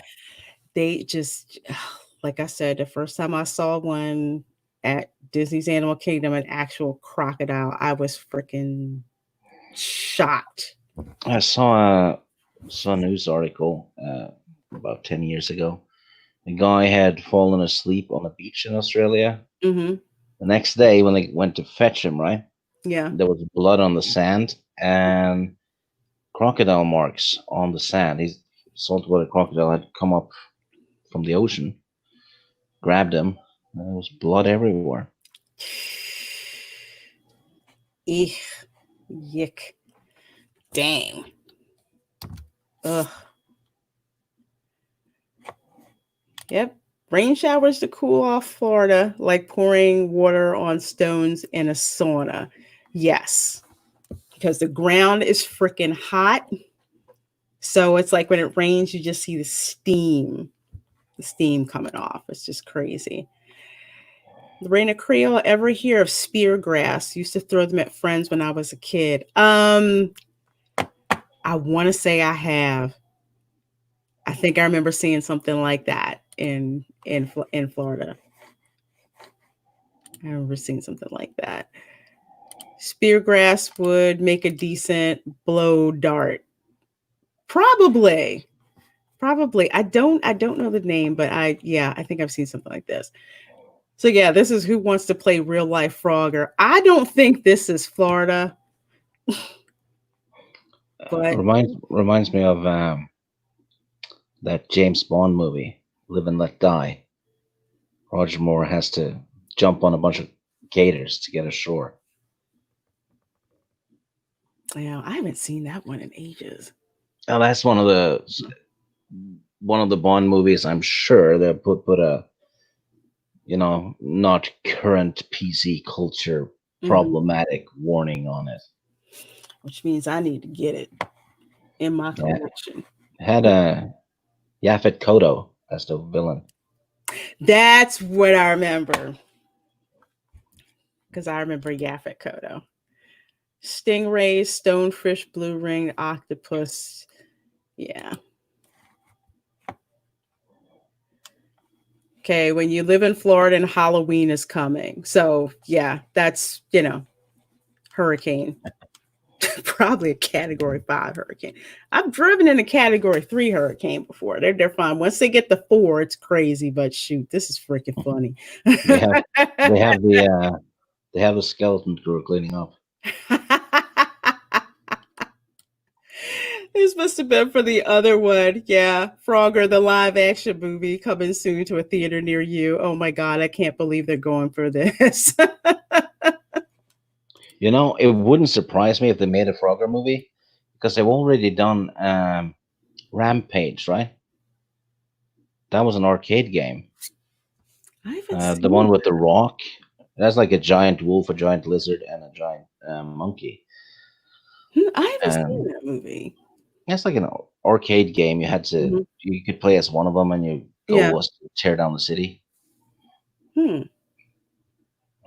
Yeah, that one was. I don't know. It was okay. It Yeah. was PG-13 based on a video game, Mm-hmm. but it wasn't the worst of that kind of movies, though. I could see a Frogger movie. It had Negan in it from The Walking Dead. Oh, really? Yeah, it was The Rock and Negan. Hmm. It's funny. I do not know the actor's name, but I know Negan.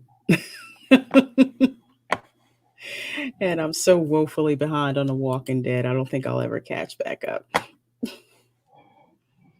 Yep, you don't want to mess with Florida cats. Yeah, they bring back just some crazy stuff. Lizards. Looks like someone went game over on Frogger.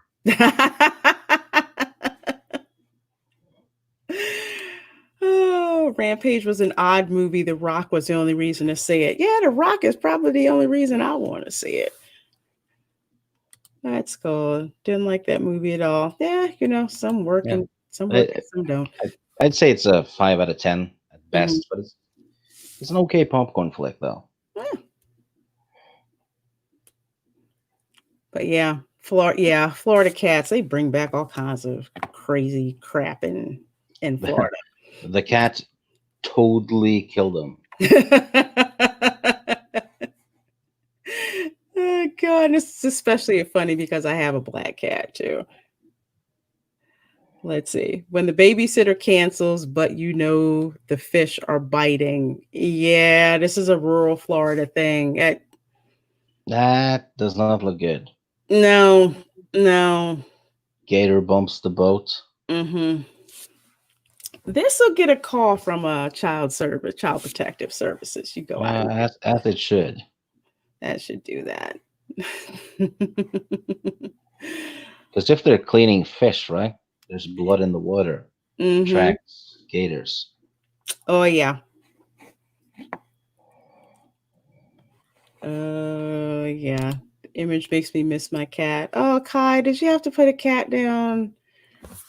I've had to do that. It was awful. It was awful. He was a gorgeous Russian blue cat, super intelligent too, and he had a kidney problem, and he just started losing weight, and it was awful.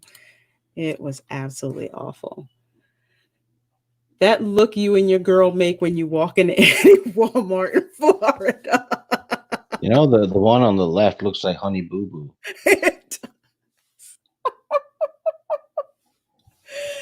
Oh my God, it does. It does. Oh, but yeah, Walmart in Florida is it's an experience. But then again, we've seen it on the Walk on the Walmart streams, but just Walmart in Florida is. Oh, I've seen the pictures. It's like it depends. It's like if you go to.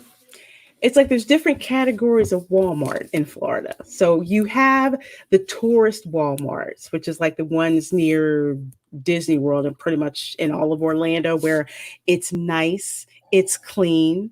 The people look fairly normal, except for the Brits that come over because they can get so much more for their money over here.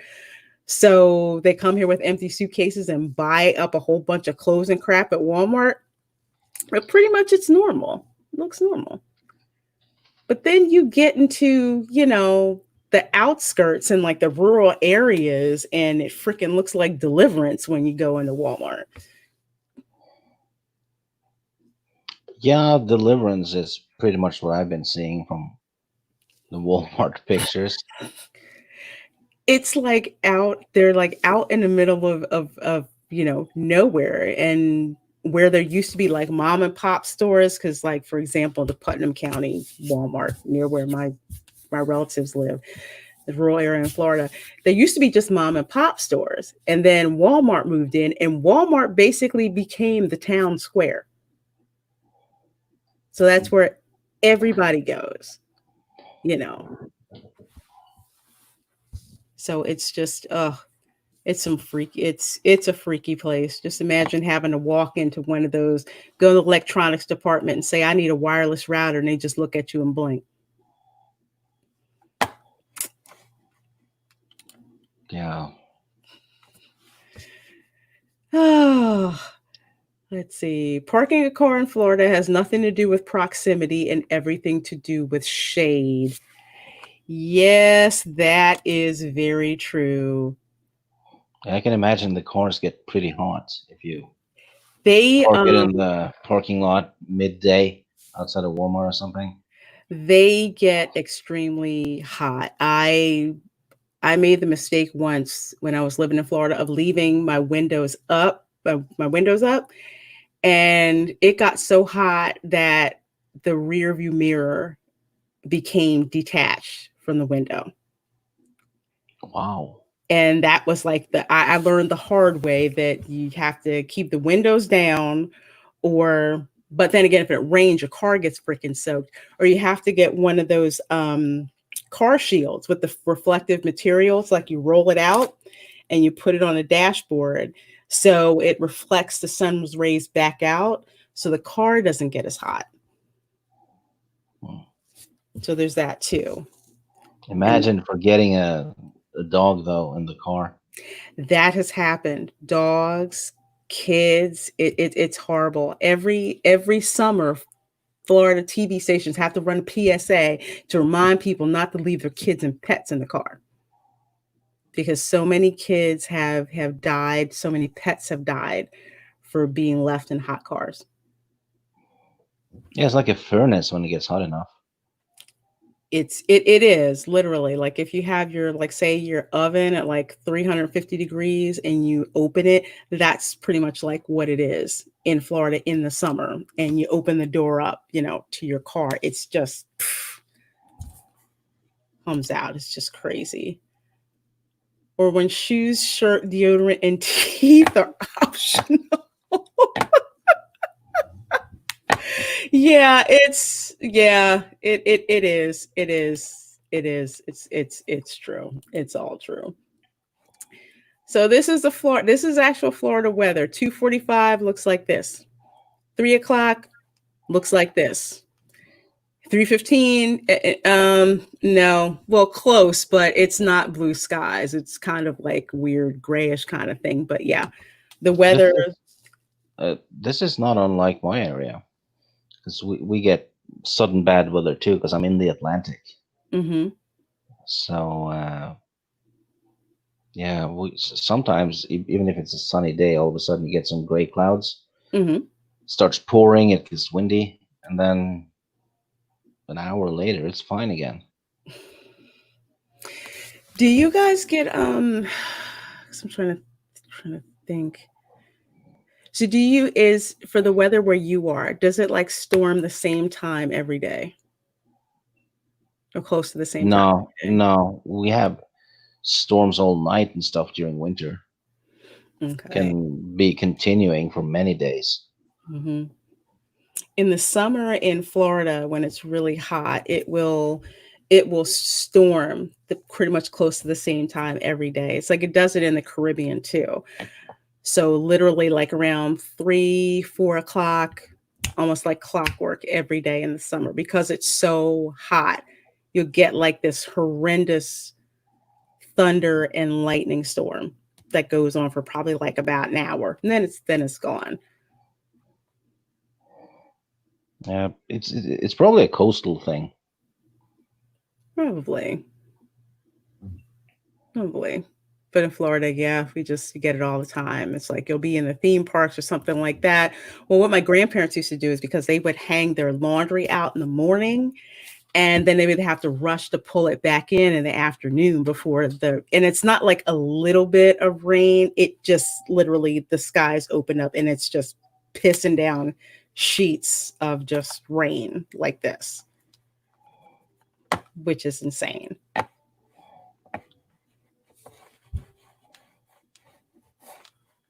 Oh, wow, our chat's so quiet. I guess you guys are tired. Okay, I'm going to wrap it up. So, fun things to do in Florida. Go to the beach, take an airboat tour, day drink by the pool, fight a raccoon, sweat like a whore in church, do yoga with alligators. I'm not doing that.